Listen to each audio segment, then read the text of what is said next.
You'll notice on the page, the home page for the class, there is a today's attendance.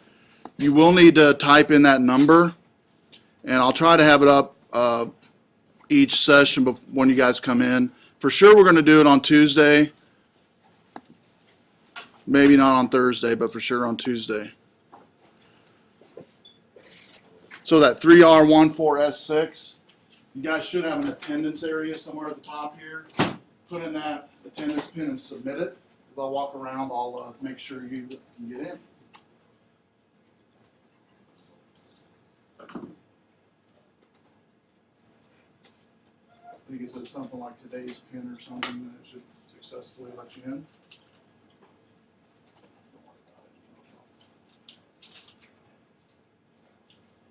It's not blocked in here, so.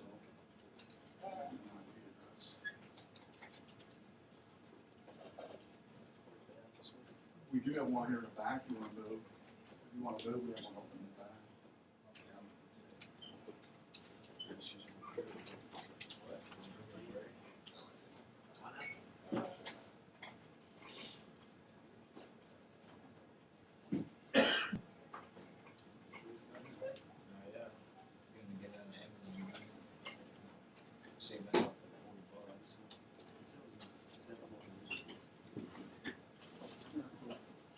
So I just want to see the PCT130 page on everybody's browser, and then we'll continue on.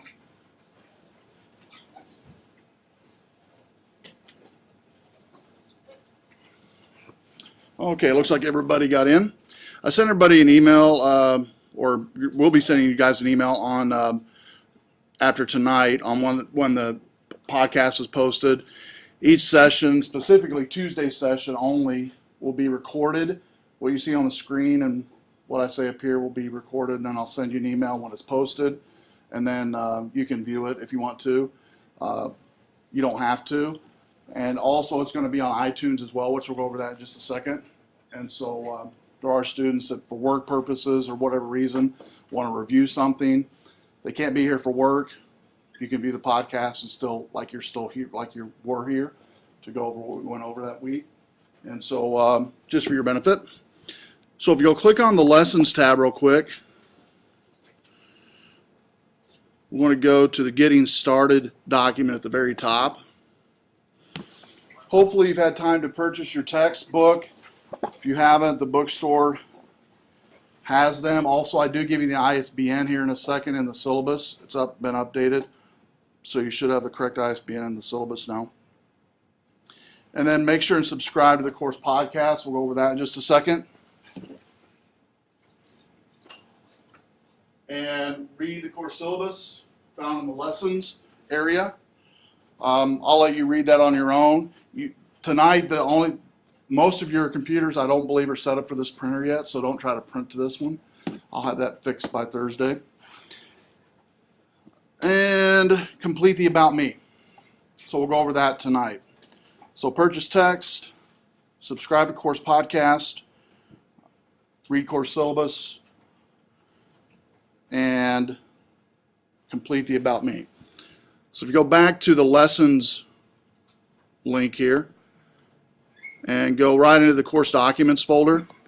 In the course documents folder has a number of documents. One, about PCT130, how to subscribe to course podcast on iTunes U, syllabus, inserting YouTube video in your presentation. There is a final presentation you'll do in lieu of a final for this class, and then research paper and presentation, which helps you understand what I expect for a research paper presentation again this semester, and then a PowerPoint template if you wanted to use that for a final. So let's click on the About PCT130. Main goal of the course is to provide you with fundamental understanding of network security principles and how to implement those. You'll learn how about the technologies used and principles involved in creating a secure computer network environment. You'll learn about the authentication, the types of attacks, malicious code that will be used against your network, the threats and countermeasures for email, web apps, remote access, file and print services. A variety of security topologies are discussed. as technologies and concepts used for providing secure communication channels, secure internetworking devices, network medium. Further, you'll learn about intrusion detection system, firewalls, physical security concepts. In addition, security policies, disaster recovery, computer forensics are also covered. Aside from the learning technologies involved in security, you'll also gain understanding in daily tasks involved with managing and troubleshooting these technologies. You'll have a variety of hands-on labs and case projects to reinforce all the concepts within your text. Clicking back on the course documents. Subscribing to course podcast. I won't go over this, but this is step-by-step how to subscribe to the course podcast. You will need iTunes, and it's a free download. So if you don't have that, you can download that from Mac or PC. And pretty self-explanatory. Basically, the podcast is just to enable students to listen to the session after the course has been posted. And then also there's a lot of cool podcasts out there too, just for referencing, learning other subjects or even this subject. You can find other cool podcasts out there that are totally free. So avail yourself to that if you've not done that yet. Syllabus, you can read that on your own time and print it outside of class because this printer is not working in here tonight. This one we won't go into because it's actually towards the end of the semester, but you'll be doing a final presentation and some students want to insert a YouTube video in their presentation. We'll talk about that in just a second. Research paper and presentation.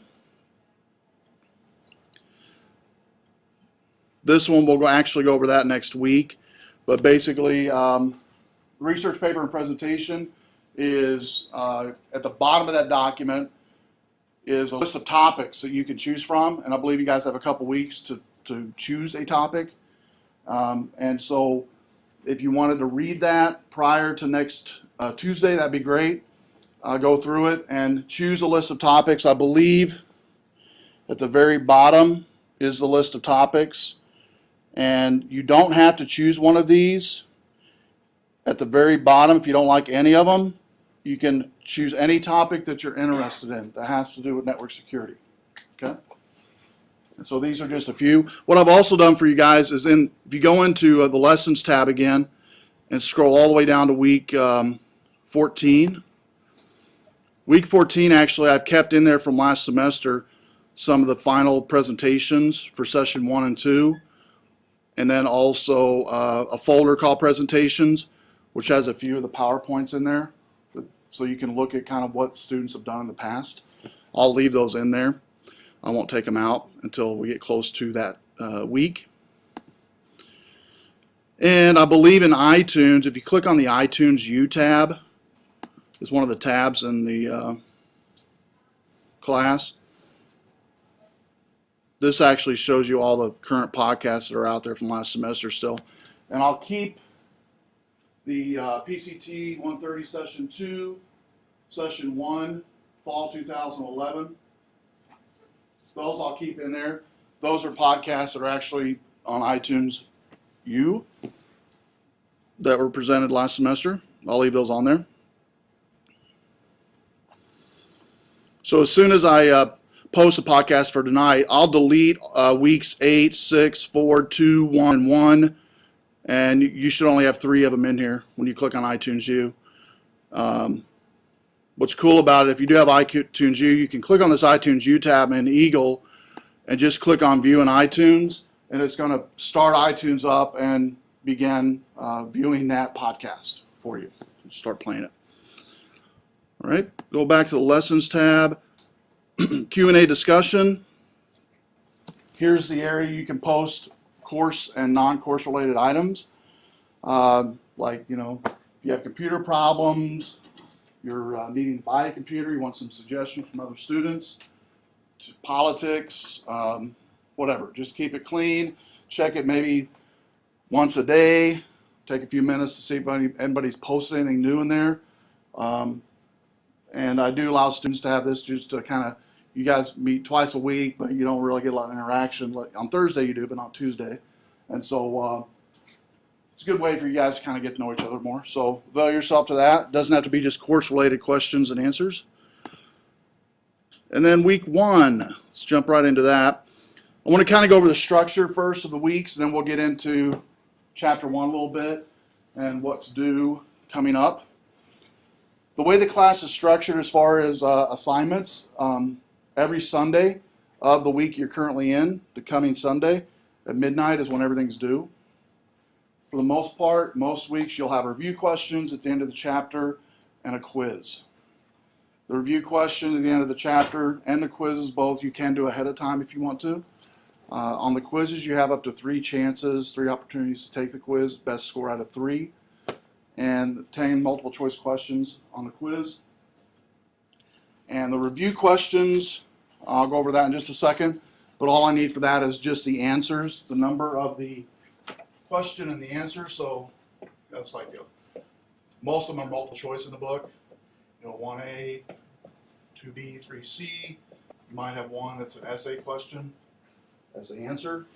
And then you can save that into a Word document, or I tell students for the review questions to work on these off the computer, because Eagle times out after about 10 minutes. And so if you're typing these answers in Eagle, it'll time out and you lose everything you've done. So do it outside of Eagle and then paste it later if you want to do it that way. But we'll talk about that in a second. The week 1 about me, some of you have already filled this out. This is due by Sunday.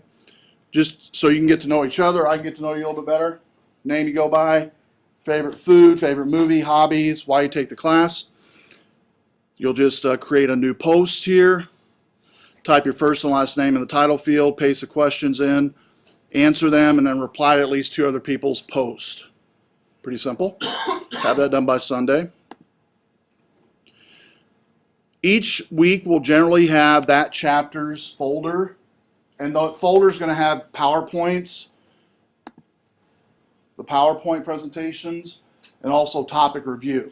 The topic review is just that. It reviews that chapter's content, and like this one here goes over these. We're going to cover a few of these tonight in the presentation.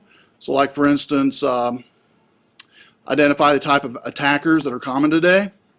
You click on that and it gives you a real quick synopsis of what the book went over on the different types of attackers that can attack networks and how they attack it. So it's kind of a way to kind of, after you've read the chapter, to go back through and review it. Some of these you will not want to go over again, but some of these you might. And then the next one, the PowerPoint presentation. This file here that has a little globe on it, the little globe icon, that one is what is an embedded browser file. It'll actually load in another tab, the presentation. This one here, some of these I might have to fix if they don't work. There we go. Lets you download the actual PowerPoint to your computer if you want to. So for most weeks, you should have the ability then to download the PowerPoints if you want to. And then this right here is the first quiz. I'll go ahead and open that up to show you what it looks like. 10-question multiple choice. Once you're finished, and I'll go ahead and go to preview to show you here. I'll preview this as a student so you can see it, what it looks like.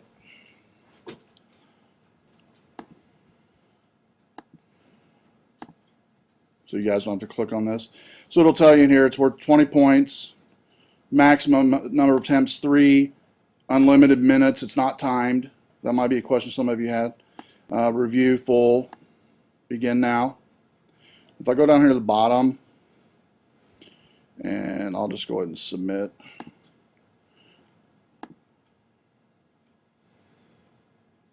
It'll actually tell you whether you got it right or wrong, and give you the correct answer.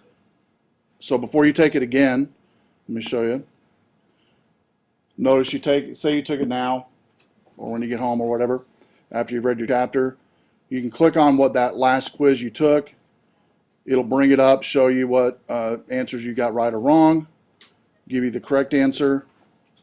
I just tell students to make sure and go over that each time prior to going to the next attempt. Does that make sense? So you don't have to take them 3 times. You can take it just once. Done. Okay. Any questions on quizzes during the week? Yes. If we have to decide to take it again, does it have to be done by Sunday? Sunday night at midnight. Yeah. Of that so week. If you do any number of attempts, you have to have it done by that Sunday. Yeah. That'd be yes. Okay. Thank you. Yep. Yeah. You have to have it done by that due date. And while we're talking about due dates, just real quickly, I'll show you an easy way to see due dates. There's 2 ways really. One is the calendar view. The calendar view will actually give you all the due dates, and if you put your mouse over the actual assignment, it'll give you a hover pop-up of that assignment. If you click on it, it'll bring you to the calendar view. And then also one of the things that lets you do is view the item. It'll take you right to that item. Okay, all within the calendar view. And so if you want to, kind of know what's coming up easily in a snapshot view, this would be a great way to do it.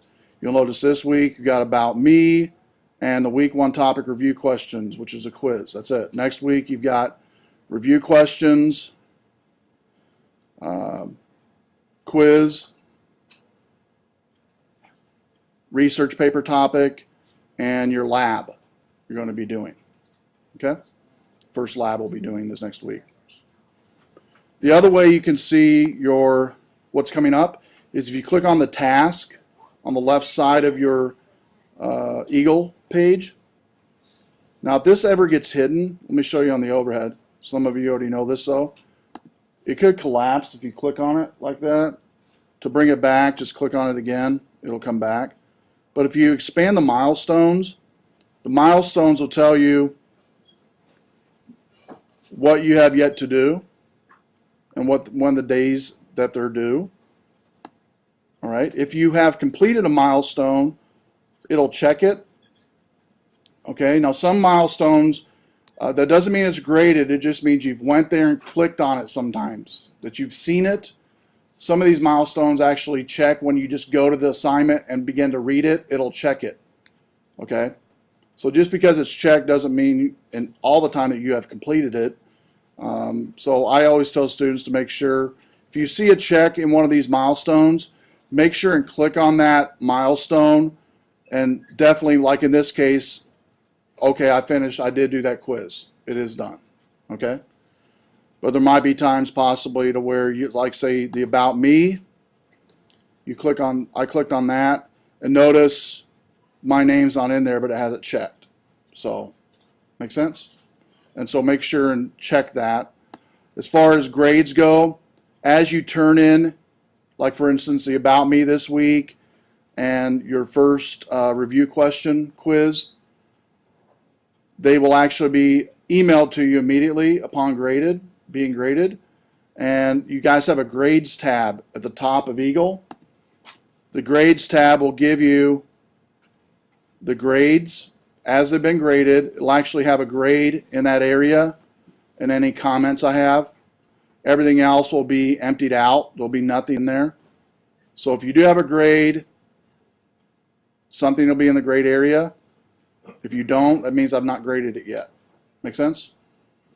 Okay. All right, go back to the lessons tab real quick. I want to go jump ahead to week 2 to show you a little bit, talk about research paper topic and also review questions. You'll notice in week 2 there's a review question and a research paper topic. We've already went over the quiz, but we've not went over review question, research paper topic, or the lab that we'll do every Thursday. So the week 2 review question, in here it just says type your first and last name in the title only, and then here's where you're going to actually submit the review questions. You guys can stay right there where I'm at on the overhead, and I'm going to kind of go back a little bit here and go into course documents and click on, oh, it's not in there. Oh, my document's not in there. That's okay. So review questions, all I want, I think I wrote it on the board here. That's what I was looking for, is just a document like that. This is what I'm looking for answers and review questions. Some students, you know, maybe do it in a notepad or something, or in Word, type everything out, and then they just paste it in here in the message box down here, and put your name here, and then just hit submit. That's all you got to do. Okay? If you wanted to attach a file, you could save a Word document, attach it, put your name here, submit it. That would work too. Yes? When's the research paper due? I'm going to go over that next. Okay. Yep. So going back to week 2, went over review questions. Let's go over the research paper topic in week 2, because you guys have a couple weeks to play with this. There's actually a week, couple weeks. You have 2 Sundays from now. Research paper and top presentation link. Okay, here it is. Basically on this one, talks about success in your career depends upon oral communication skills, and about how I think it's important to have a research paper presentation for the class. The format's 5 to 7 pages.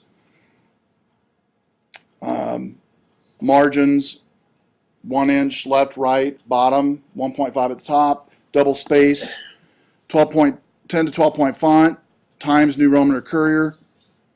Illustrations are welcome if necessary and good quality. You don't need a cover sheet really, and binders you don't need because you're going to be emailing it to me. I'm going to scroll down to the actual topics itself, because you're going to have a research paper and then you'll have a presentation. Presentation most students do in PowerPoint, or you could use OpenOffice version of PowerPoint. 10 to 15 minutes in length. You need to time your presentation. Visual aids could be used. Whiteboard, a live presentation demo could be used as well. Like I've had students do one how to set up a Wi-Fi network and bring in all the Wi-Fi devices that they need for that lab and set it up right here. And handouts are acceptable if of lasting value. I always tell students on this one, make sure if you're going to use handouts that you yourself would use it, and then try to create something the class would use a later reference. Topics: choosing a famous hacker and research what attack they mounted and how. I'll just cover a few of these and we'll go over all of them. Research how antivirus software works. How could wireless communication be made more secure? What would be good? Some good modern day use of steganography.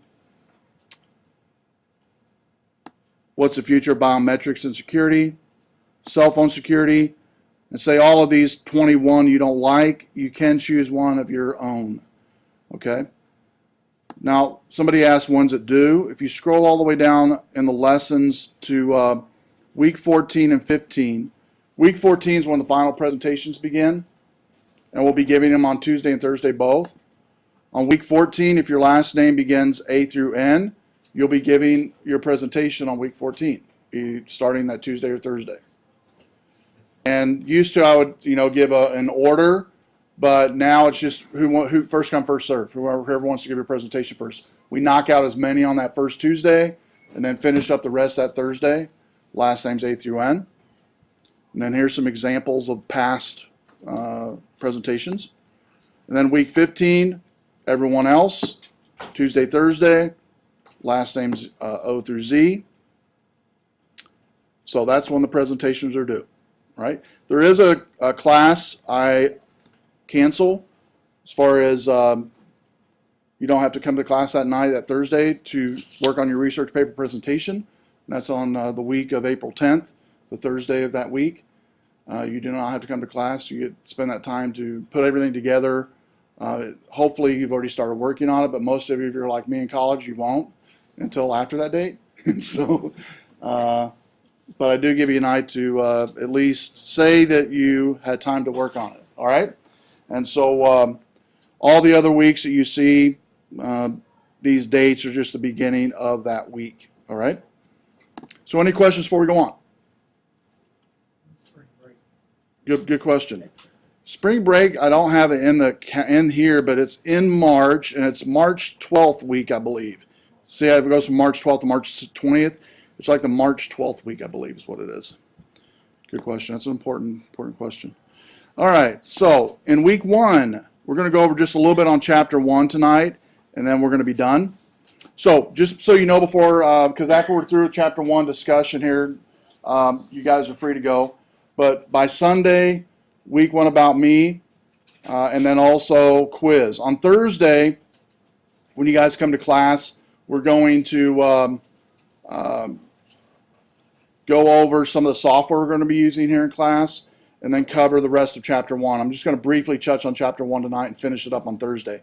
Generally on Thursday we'll have no discussion on the chapter, but since tonight's a little different, first night intro, I have to go over a little bit more than usual at the beginning. So I've already got this up here. I'm just going to go over a few slides, just kind of some of the things that interest students in network security. This is my 8th year teaching the class, and by day I'm a programmer. Been in network security for about 20 years, and so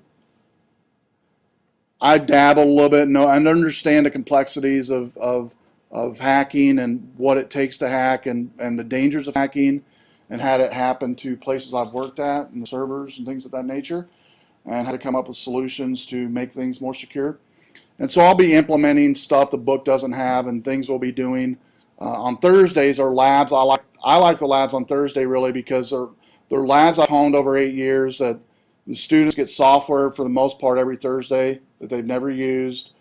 You get to do hands-on labs and actually figure out how to either make something secure, or how the mind of hackers work, and how to counteract that with some of the labs that we do. Okay? And so I just want to kind of go over some definitions tonight that we'll cover more of this all semester, but this first chapter kind of goes over some wide range definitions. One of the security attacks today, or some of the security attacks today, typical things are, you might have heard some of these words like malicious program, Nigerian email scam, the term worm you might have heard of when it comes to network security. And then updates. You guys, whether you have Apple or Mac, Apple or Office, Apple or Microsoft, either one, or Linux, all of these OSs have updates. But these are also things that can be attacked. Anything that is an OS, anything that can be connected from the outside coming in, has the potential to be hacked. Here recently in the news, Zappos.com, some of you might have bought shoes from them in the past, was hacked. Their servers were hacked and 24 million accounts were compromised. They said in the report that addresses and just the last 4 digits of folks' credit cards were gathered, and that's it. But just to make sure, they had people change their password, and we don't know what else happened. But that's just most recent. Just I believe it was in the news yesterday. Actually, hit the news yesterday. And so, a couple of the other things: anti-phishing. The term phishing we'll go over this semester, and you'll learn what that is. These are just, when you hear the word phishing, it's just anything fake. Fake email, guys, is from a real company, but it's not. Fake websites, guys, is a real company, but it's not, to steal people's credit card. But phishing's not just in web and email. It's also, have a lot of phone phishing now. People calling you saying they're from whatever, and you need to pay this money, or whatever the case may be. Researchers at the University of Maryland attached 4 computers equipped with weak passwords to internet for 24 days to see what would happen. These computers were hit by an intrusion attempt on average every 39 seconds. And that's just by sitting on the internet, not doing anything, just plugged into the external web. And so, I thought that was interesting. TJX company reported over 45 million customers' credit cards. Debit card numbers were stolen by attackers over an 18-month period in 2005-2007. Total average cost of the data breach was $187 per record compromised. The recent report revealed that 24 federal government agencies have an overall security grading of a C- when it comes to our security in the government. And you have to remember, governmental facilities actually, for the most part, using fairly high level security. And so if that's the case, what are businesses like? If federal government C-, what are businesses like? Well, that's why you hear things like I just mentioned of Zappos and some of these other companies that are being attacked.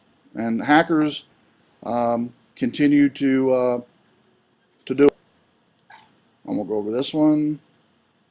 Okay, some of the difficulties on defending attacks would be like speed.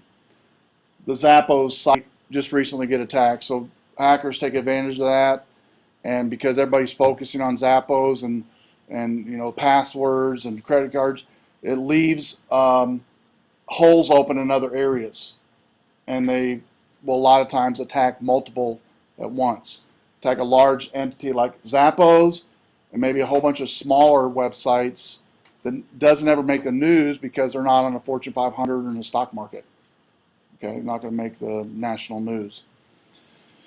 Greater sophistication of attacks over the years have happened. Simplicity of attack tools, meaning you can download a lot of these attack tools from the web at no cost and we'll actually show you some of those this semester. Attacks can detect vulnerabilities more quickly. Attackers can detect vulnerabilities more quickly and more readily exploit these vulnerabilities. Delays in patches, patching hardware and software products. There's some companies that have not updated patches, security patches, for years, meaning they're opened up for all these security breaches within their OS because they've just not updated security patches. Most attacks are now distributed instead of coming from one source, and basically what that means is that it's going to be in multiple different areas, multiple different locations. You might have heard of peer-to-peer services where folks download music illegally or videos illegally. Those are prime hotspots and honey spots for these type of malware and viruses. And then user confusion. People are so confused on, do I click on this? Don't I click on that? Do I read this? Do I call this number? Do I give them my credit card? I mean, it's just so confusing for people today. Why is Sears emailing me to update my credit card number? That seems weird, but do I call? I don't want to feel stupid. And so because they don't want to feel stupid, they go ahead and do it, and their account's wiped out in 24 hours. Yes? I've seen a lot of FedEx too. Exactly. Yeah, they're saying, oh, you got an active lead from it. Exactly, yeah. A lot of that. And with the beginning of the year, always you guys will see, my spring class generally sees more of this than my fall class. The beginning of the year, you see a lot of new stuff or rewound and rebranded hacks and attacks and emails the new year. People are guards down over the new year. Everybody's kind of slowly getting back in the swing of things and, you know, not thinking of it. And they just, you know, believe a lot of this stuff. And so, yeah, you got to be real watchful this first part of the year. Here's a pretty cool graph on increased sophistication of attack tools and also the required knowledge of attackers. So let's start all the way back to 1990. Okay, we can go back further, but 1990, the attacks of that day in 1990, the attacker had to have a pretty high sophisticated knowledge base to whatever attack that they were doing. From password guessing was mainly then, but you know, had a whole bunch of dial-up at that time, going into DOS mode and doing certain backdoor attacks. It took a lot of high sophisticated coding then. But you'll notice as the years go on from 1990 to 2005, as the years progress, your knowledge base of attackers decreases, but the sophistication of the tools, increases. The knowledge of attackers decrease, and so the tools they have today that folks can download, and one of the terms we'll go over tonight, script kiddies, is they can just download multiple utilities to do a lot of things that years ago would have to take a lot of knowledge base to do. Everything from password guessing to exploits, disabling audits, backdoors, hijacks, hijacking websites, sniffers going in to sniff credit card information, contact information, packet sniffing. And these are terms we'll go over all this semester. Now here's a screenshot of a Backtrack, which is a software, one of the softwares we're going to be passing out this semester. Backtrack is a Linux-based CD that you boot up from your computer, and it has a whole bunch of anti-attack tools, and also could be pro-attack tools as well. And so everything you learn this semester, I always tell students in this class, could be used for good or evil. Okay, and so I teach you how it's used for both, basically how the attackers use it for evil, and how you as a network admin can thwart against it on your network. What ways can you guard this from happening on your network? And you can use these tools to basically do what's called penetration testing on your servers to make sure your server blocks these attacks. Okay, so this is just one of the screenshots. Yeah. I was told that you should only use one virus protection only at one time. Is that true? For the most part, yeah, I agree with that. So what would this help if you had Windows Essentials? Well, viruses or antivirus software is totally different from, and it's good for everyday use, and people should have it, but a knowledgeable hacker will know backdoors or knowledges of backdoors and use those that antiviruses won't detect. Because antiviruses detect file types. Attackers don't generally, they're going into a server, inject a server with a file. They'll go in and log in as an authenticated admin, possibly, remote in, and antivirus isn't going to detect that. But you're right. Do what now? This software actually has hundreds and hundreds of utilities to just do what's called penetration testing to see if your servers have the capabilities and have the holes to where attackers can come in and do a remote control type of situation. And then if it could, then we talk about ways to secure that server to where you possibly turn off remote control altogether and use a whole nother different type of software like VNC. That's a free remote control software that's a non-Microsoft. So yeah, you're right. Antivirus definitely is needed on all clients, but it's not enough. And so you'll learn this semester tools that you can use to make your network more secure outside of antivirus, if that makes sense. Okay. Let's go on here. Okay, so what is information security? We're going to be securing it this semester, talking about it, learning about it, doing labs about it. Knowing why information security is important today and who the attackers are is beneficial. And you'll probably be surprised this semester of who the attackers are. Most students coming into this class think attackers are generally geeks and folks who do this for a living. But you'll find out that it's not the case. A lot of them, you'll find out, we'll talk about this semester, disgruntled employees. A lot of it is totally non-technical whatsoever, and it's all social engineering. A person has good people skills and can go in and basically go into a company and get whatever they want by making the right connections to the right people. And so you don't, in essence, have to have technical skills to hack into a company.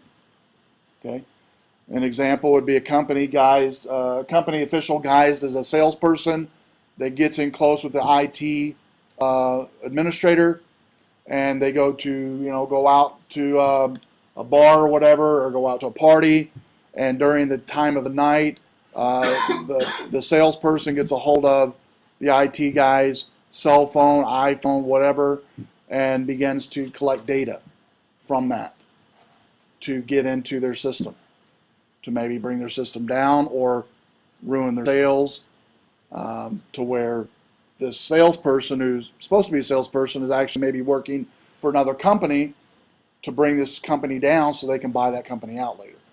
And so these are things we'll talk about that are, a lot of students don't think of when you talk about network security. And a lot of employees aren't educated. They're educated on passwords and maybe keeping their antivirus updated. But what if somebody comes in who has a three-piece suit and says they need to talk to the CEO, or they have a meeting with the CEO, but they're running late and they need to get a file that they forgot on their computer? What do you do? Those scenarios aren't generally thrown. And that happens all the time. And person comes in, somebody says, well, I was going to take a coffee break. So the person takes their computer and begins to gather files from that network and from that server, company files. And so pretty eye-opening stuff. So security can be considered as a state of freedom from a danger or risk. This state or condition of freedom exists because protective measures are established and maintained. Information security then is the task of guarding information that is in digital format. Email, patents, files, Word documents, PDFs, movie files, video files, audio files from the company, HR files.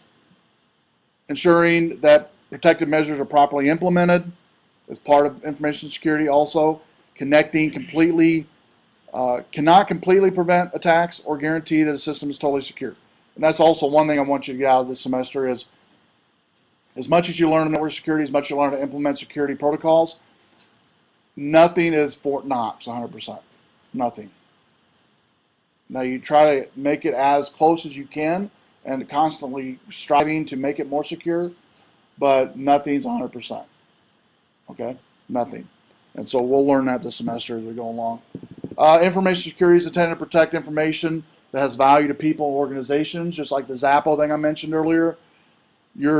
These people's data that was compromised, 24 million, that's important to them. If you've ever done Zappos before, which a lot of people have, the first thing you think of is, oh great, I better call my bank, I better check my online account, I better go on to Zappos and see what's going on. A lot of people are doing that the last 24 hours. So value, the word value on information security comes from characteristics of these three items: confidentiality, integrity, and availability. The reason why things aren't so secure on businesses is really the last one. Sometimes to implement security, things might not be as available or open or transparent that people want them to be because they're secure. Does that make sense? Forget about computers. We could talk about just physical security of a building. When you go into a workplace, most people have to either use a proximity card to get in, or maybe a combination of a proximity card, swipe a password, whatever, maybe biometrics with a fingerprint authentication. Does it take longer to do that? Yes, but it's more secure. And so availability, the higher level of security you have in any location is going to compromise availability. Does that make sense? It could compromise availability. And that's why you see some websites or businesses that, I'm not saying this happens all the time, but some of the reasons why things are compromised is because security has become lax in order to make availability easier and faster for people. And that's not always the best. But we live in a real world. People have to make money, and they have to satisfy customers. And so you can see where that could happen. Information security is achieved through a combination of three entities. So you've got here the information itself, the confidentiality, availability, integrity of that information. Then you've got the communication piece, hardware and software piece that keep this secure. All right? Communication piece can be everything from training, education, hardware. Could be everything from where the data is stored in what room, in what server, how is it accessed, who can access it. Software, what type of software do we have on that server that secures that that data, that information. And then you'll notice the next is the physical security, products, physical security, then personnel, people security, and then procedures. Generally where businesses fall is this very first ring, procedures. People don't like procedures, and organizations don't like to implement them because human nature is, you're not going to tell me what to do. Human nature is, I want to do my job, and I want to be productive, and I feel like these security protocols infringe on my productivity before they even see what the protocols are. Okay? Human nature. That's what it says. And so because of that, that first ring, a lot of businesses skip altogether. They don't even have procedures. Maybe none whatsoever, very few. People, personal security. You've maybe worked in places to where proximity cards were used, as I mentioned earlier. And say those proximity cards were used to clock people in and out. And I actually worked in security when I was going through college, and we had cameras in all locations of business I was securing, and had one on the time clock. And a guy, we'll say his name's Tom, told his friend Jerry, "Hey, Jerry, I'm going to be leaving." It was a midnight shift, third shift. "I'm going to leave around 3. Here's my card. Could you clock me out at 6:30? He goes, "Yeah, sure. I don't care." So he left. Jerry walked up, clocked him out, Jerry out, Tom out, and went home. Well, someone had seen this, alerted the supervisor. Supervisor told security. Security reviewed the tapes. Sure enough, you saw Jerry swiping his proximity card and Tom's proximity card both on the time clock. And when confronted and asked about it, it was told. We were told that if they both fessed up, they were just going to get reprimanded and no big deal. Go on, and instead of it happening again, you would not have your job. But they both denied it happening. We showed the videotape. They were both fired immediately. And so, personnel security. Another one is with that. On top of that story is passwords with personnel security, because a lot of businesses today share passwords, administrator passwords. 5 people having the same password, using the same account, possibly. Oh, don't create a user for that guy. Just let him use the administrator account. A lot of businesses do that.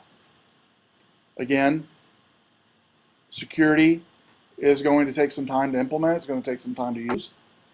And then finally, physical security.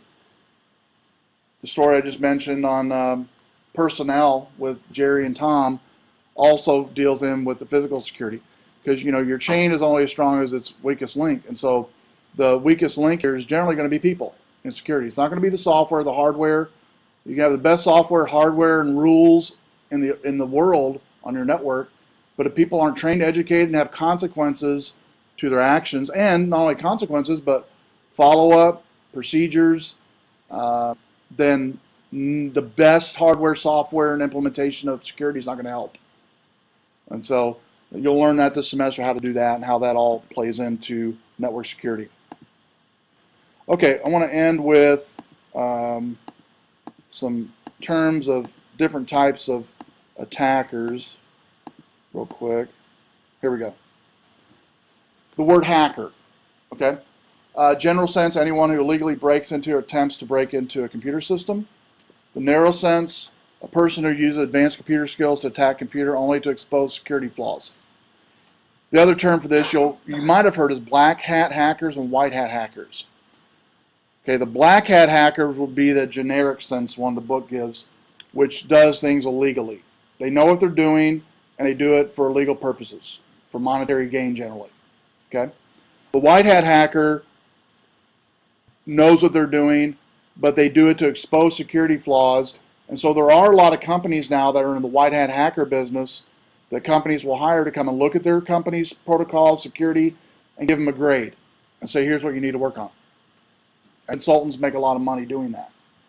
In fact, a lot of black hat hackers that have been in prison and been released become white hat hackers and make millions of dollars a year consulting people.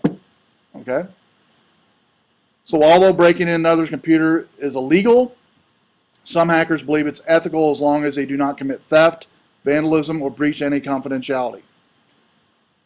I don't agree with that statement, but a lot of folks do, and because of that, because they believe it, or the reason they believe it, is really the term they're ethical. Their ethical stance on their worldview, really.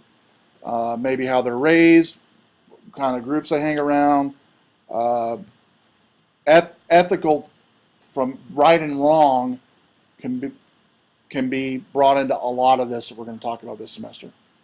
And so you'll learn this semester ways to way hackers think and why they think that way.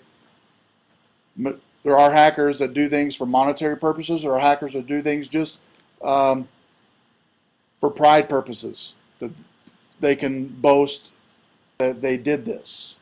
And most of the black hat hackers that do that for pride purposes or for name recognition, most of these go by certain code names, and there's underground conventions and underground websites that have tests on these things, like how many websites they can deface, how many systems they can bring down, things of that nature.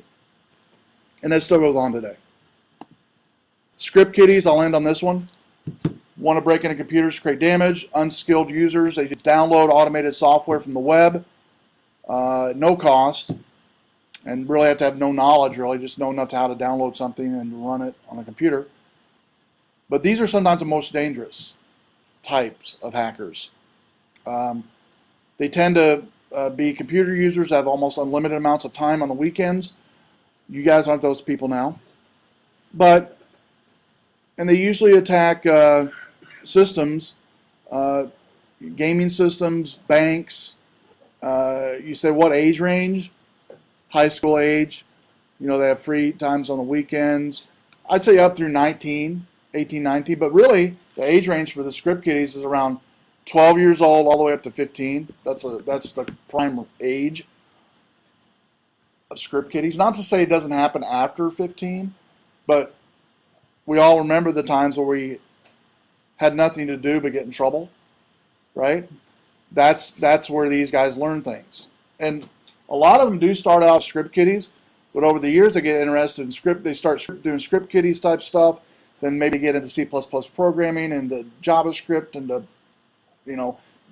different types of other programming languages, and build their knowledge base to where they are really dangerous here at this level of script kiddies, but they hone it over the years to where they're maybe in college and past college years, to where they really begin to do a lot of damage and begin making money doing it. And so Microsoft, Apple, just to name a couple companies, do actively hire known hackers to help them understand what it is they need to do to make their OS more secure. They pay them good money. They have unlimited time, so they can literally almost live there 24/7, and all the free pizza and maybe beer in some cases they want, and pop, and they just work 24/7, literally, some of them. And so, but makes the OS more secure, gives them money, keeps them out of jail, because they're doing it actually for a company that's hired them. And so, there are opportunities for students in that realm that are really interested in hacking and want to do it, ethically. There's opportunities for that in companies to just hammer away at networks to secure them. So that's the intro for PCT130. I will email everyone the podcast when it's